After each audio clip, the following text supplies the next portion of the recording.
बिस्मिल्लाहिर्रहमानिर्रहीम।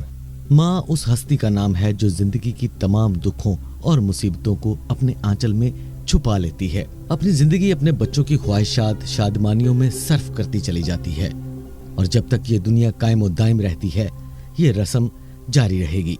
यूं तो दुनिया में हर इंसान, चाहे वो कोई भी जुबान बोलता हो, चाहे किसी भी मजहब से ताल्लुक रखता हो, माँ हर एक के लिए काबिले कद्र है। मगर खास तौर पर हमारी मशरकी माँ तो होती ही वफा की पुतली है। वो जीती ही अपने बच्चों के लिए है। वैसे तो दुनिया ने माँ के लिए एक खास दिन का तयन कर दिया है, चूँकि हम हजूर अकरम सल्लल्लाहु अलैहि वसल्लम के उम्मती हैं और इस्लाम ही हमारा मुकम्मल मजहब है। इसीलिए यहाँ ये जिक्र जरूरी करूंगा कि इस्लामी तालीम की रोशनी में अल्लाह की तरफ से माँ दुनिया का सबसे खूबसूरत तोहफा है। माँ तो एक ऐसा फूल है जो रहती दुनिया तक सारी कायनात को महकाती रहेगी। इसीलिए तो कहते हैं कि माँ का वजूद हमारे लिए बाइसे आराम और राहत, चैन और सुकून, मेहर और मोहब्बत, सब्र और रजा और खलूस और वफा की रोशन दलील है। ख़वातीनो हज़रात, माँ बाप अपनी औलाद के लिए खुदा के फजलो करम का जरिया हैं और खुदा की रज़ायत उनकी रज़ायत में है। इसलिए खुदा ने जहाँ अपनी इबादत का हुक्म दिया वहाँ वालिदैन के एहसास करने का भी हुक्म दिया है। बस हमें भी चाहिए कि इनके हकूक को पहचान लें और इन्हें अदा करने की कोशिश करें। अलबत्ता इनके हकूक को अदा करना इस बात पर मुनहसर है कि पहले हम इनके हकूक को जान लें। ख़वातीनो हज़रात, माँ का लफ्ज़ अपने अमूमी और बुनियादी मफ़हूम में उर्दू में एक ऐसी हस्ती के लिए अदा किया जाता है जिससे किसी बच्चे की वलादत होती है, यानी बच्चे की वालिदा में मुअन्नस रुकन को माँ कहा जाता है और इंसानी नस्ल को आगे बढ़ाने के लिए औरत और मर्द के कानूनी शक्ल को शादी का नाम दिया जाता है। ख़वातीनो हज़रात, वालिदैन में से माँ का हक मुकद्दम है। यहाँ चंद अहादीस की तरफ इशारा होगा जिससे वालिदा के हक का वालिद के हक पर मुकद्दम होना मालूम हो जाएगा। ख़वातीनो हज़रात, इससे पहले कि हम इस टॉपिक पर मजीद बात करें, उससे पहले हम आपसे एक इल्तिमास करते हैं कि अगर अभी तक आपने इल्म की बात को सब्सक्राइब नहीं किया तो कर लीजिए और बेल आइकन को प्रेस करना मत भूलिएगा ताकि हमारी हर आने वाली मालूमाती, इस्लामिक और साइंसी वीडियो आप तक पर वक्त और हर वक्त पहुंचती रहें। जी तो ख़वातीन हज़रात, बात हो रही थी माँ के हकूक के हवाले से। एक आदमी रसूल अकरम सल्लल्लाहु अलैहि वसल्लम के पास आया और अर्ज किया कि कौन ज्यादा हकदार है जिसके साथ मैं नेक सलूक करूं। तो आपने फरमाया तेरी माँ। इसने दोबारा पूछा कि माँ के बाद? तो आप सल्लल्लाहु अलैहि वसल्लम ने जवाब दिया तेरी माँ। उसने फिर पूछा कि इसके बाद? फिर भी आप सल्लल्लाहु अलैहि वसल्लम ने जवाब दिया तेरी माँ।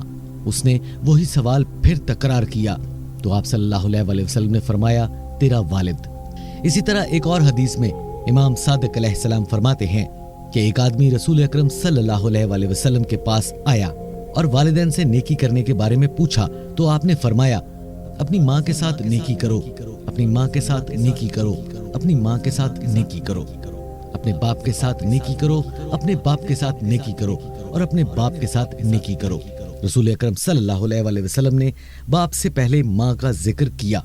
ख़वातीनो हज़रात, इन अहादीस से ये वाज़ह होता है कि माँ के साथ नेकी करना बाप से पहले है और रसूलुल्लाह सल्लल्लाहु अलैहि वसल्लम का इन दो नेकियों का तकरार करना इनकी अहमियत की हाजिर है। एक और हदीस में इमाम बाकर अलैहिस्सलाम फरमाते हैं कि हज़रत मूसा बिन इमरान अलैहिस्सलाम ने खुदा से इल्तिजा की कि ए पालने वाले, मुझे वसीहत कीजिए। तो खुदा ने फरमाया मैं तुझे मेरे बारे में वसीहत करता हूँ। हज़रत मूसा अलैहिस्सलाम ने वही सवाल फिर दोहराया। खुदा ने दोबारा वसीहत की। हज़रत मूसा अलैहिस्सलाम ने फिर सवाल दोहराया तो खुदा ने जवाब में फरमाया मैं तुझे तेरी माँ के बारे में वसीहत करता हूँ। हज़रत मूसा अलैहिस्सलाम ने फिर इल्तिजा की तो खुदा ने फरमाया मैं तुझे तेरी माँ के बारे में वसीहत करता हूँ और आखिर में फरमाया मैं तुझे बाप के बारे में वसीहत करता हूँ। खुदा ने हज़रत मूसा अलैहिस्सलाम को 2 मरतबा अपनी ज़ात के बारे में सिफारिश की और 2 मरतबा वालिदा के बारे में सिफारिश की और 1 मरतबा वालिद के बारे में। इस हदीस से कई नुक्ते हमारी समझ में आते हैं। खुदावंद आलम बाप से पहले माँ को सिफारिश करता है। खुदा ने अपने बराबर माँ की सिफारिश की। खुदा आलम हज़रत मूसा अलैहिस्सलाम को जो नबी और मासूम हैं उनके बारे में सिफारिश कर रहा है और इसे 2 बार दोहराता है। यह हक ममता की अहमियत को बयान करता है। ख़वातीनो हज़रात, इस हवाले से हम आपके साथ एक ऐसा वाक़या शेयर करते हैं जिसको सुनकर हम उम्मीद करते हैं कि आपकी रूह बहुत मुअत्तर हो जाएगी। तो वाक़या कुछ यूं है, एक छोटा सा बोर्ड रेड़ी की छत पर लटक रहा था जो हवा से इधर उधर हो रहा था। इस पर मोटे मार्कर से लिखा हुआ था घर में कोई नहीं है, मेरी बूढ़ी माँ फालिज ज़दा है और मुझे थोड़ी थोड़ी देर बाद उनको खाना देना और इतनी ही देर बाद उनको हाजत करवानी पड़ती है। अगर आपको जल्दी है तो आप अपनी मर्जी से फ्रूट ले लो और पैसे कोने में गत्ते के नीचे रख दें। साथ ही रेट लिस्ट भी लिखी हुई है और अगर आपके पास पैसे नहीं है तो मेरी तरफ से इजाजत है, आप ऐसे ही ले जा सकते हैं। मैंने इधर उधर देखा, पास पड़े तराजू में सेब तोले, 2 दर्जन केले शॉपर में डाले, रेट लिस्ट से कीमत देखी और पैसे रेडी पर गत्ते वाले कोने में रख दिए। जब मैंने वो गत्ता उठाया तो वहाँ 100, 50 और 10 के नोट पड़े थे। मैंने भी पैसे इनके साथ ऐसे ही रख दिए और उसको ढक दिया और इधर उधर देखता रहा, शायद को मेरी तरफ मुतवज्जा हो, मगर किसी ने कोई तवज्जो ना दी। मैंने शॉपर उठाया और वापस फ्लैट पर आ गया। इफ्तार के बाद मैं और मेरा भाई उधर गए जहाँ से मैंने फ्रूट खरीदा था। तो क्या देखता हूँ, एक पाश आदमी आधी काली दाढ़ी और आधी सफेद दाढ़ी सादा शलवार कमीज में रेडी को धक्का लगा रहा है। वो हमें देखकर मुस्कुराता है और बोलता है, साहब फल तो खत्म हो गए। हमने नाम पूछा तो उसने अपना नाम बताया, खादम हुसैन। फिर हम सामने ढाबे पर बैठ गए और चाय का ऑर्डर किया। जैसे ही चाय आई वो कहने लगा, साहब पिछले 30 साल से मेरी माँ बिस्तर पर है और कुछ नफसियाती भी हो गई है, अब तो फालिज भी हो गया है। मेरा कोई बाल बच्चा नहीं है, मेरी बीवी भी फौत हो गई है। घर में सिर्फ मैं हूँ और मेरी अम्मा है।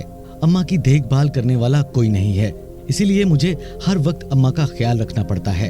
एक दिन मैंने अम्मा के पांव दबाते हुए बड़े मोहब्बत, बड़े प्यार, बड़ी नरमी से बोला, अम्मा तुम्हारी तिमारदारी को दिल तो बहुत करता है, मगर क्या करूं, मेरी जेब इजाजत नहीं देती, मैं कुछ नहीं कर सकता हूं। तू मुझे कमरे से ही नहीं निकलने देती। तो मेरी माँ कहती है कि जब तू जाता है मेरा जी घबराता है। तो मैंने कहा, अम्मा अब मैं क्या करूं, तू बता अब मैं क्या करूं, अब क्या गैब से खाना उतर आएगा?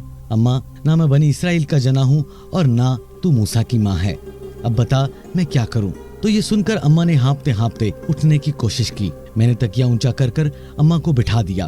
अम्मा ने झुर्रियों वाला चेहरा उठाया और अपने कमजोर हाथों का प्याला बनाकर हाथ उठाए और न जाने अपने रब्बुल आलमीन से क्या दुआ मांगी। फिर बोली, तू रेडी वहीं छोड़ आया कर, तेरा रिस्क तुझे इसी कमरे में मिलेगा। मैंने हंसकर कहा, अम्मा तू कैसी बातें कर रही है, ऐसा भला कैसे हो सकता है? अगर मैं वहाँ पर रेडी छोड़ आऊंगा तो कोई चोर चकार उसको ले जाएगा। अम्मा तुम्हें तो पता है आजकल कौन लिहाज करता है भला, बिना मालिक के कौन खरीदार आएगा भला। तो अम्मा ने कहा, तू फजर से रेडी फलों से भर कर वहाँ छोड़ आया कर और शाम को खाली रेडी लेकर घर आ जाया करो और ज्यादा बकबक ना किया करो।